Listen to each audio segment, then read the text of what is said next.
The leaf. The leaf is a lateral, generally flattened structure borne on the stem. It develops at the node and bears a bud in its axil.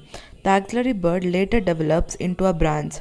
Leaves originate from shoot apical meristems and are arranged in an acropetal order. They are the most important vegetative organs for photosynthesis. A typical leaf consists of three main parts: leaf base, petiole, and lamina. The leaf is attached to the stem by leaf base and may bear two lateral small leaf-like structures called stipules. In monocotyledons, the leaf base expands into a sheath covering the stem partially or wholly. In some leguminous plants, the leaf base may become swollen, which is called the pulvinus. The petiole help hold the blade to light. Long, thin, flexible petioles allow leaf blades to flutter in wind, thereby cooling the leaf and bringing fresh air to leaf surface. The lamina or leaf blade is green expanded part of the leaf with veins and veinlets. There is usually a middle prominent vein which is known as the midrib. Veins provide rigidity to the leaf blade and act as channels of transport for water, minerals, and food materials. The shape, margin, apex, surface, and extent of incision of lamina varies in different leaves. Venation. The arrangement of veins and the veinlets in the lamina of the leaf is termed as venation. When the veinlets form a network, the venation is termed as reticulate. When the veins run parallel to each other within a lamina, the venation is termed as parallel. Leaves of dicotyledonous plants generally possesses reticulate venation, while parallel venation is the characteristic of most monocotyledons. Types of leaves.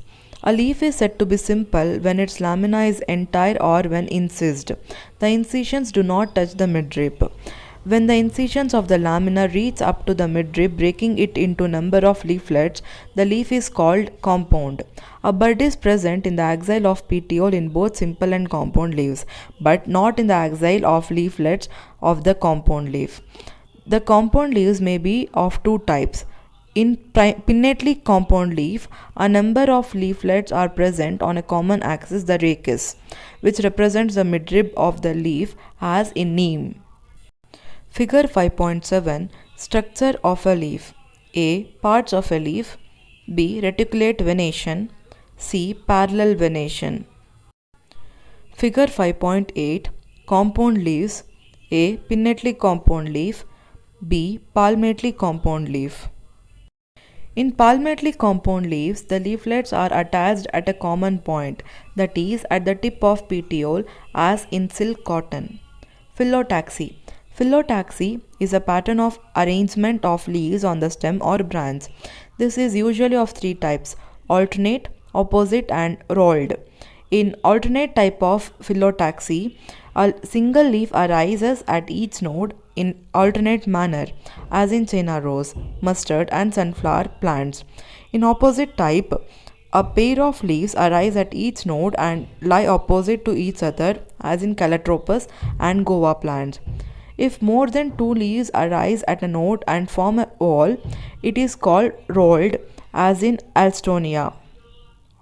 Modifications of leaves. Leaves are often modified to perform functions other than photosynthesis. They are converted into tendrils for climbing, as in peas, or into spines for defense, as in cacti. The fleshy leaves of onion and garlic store food.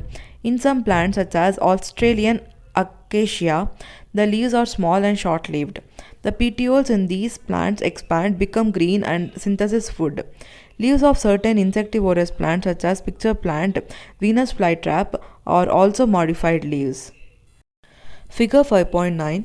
Different types of phyllotaxy. A. Alternate. B. Opposite. C. Rolled. Figure 5.10. Modifications of leaf for A. Support, tendril. B. Protection, spines. C. Storage, fleshy leaves.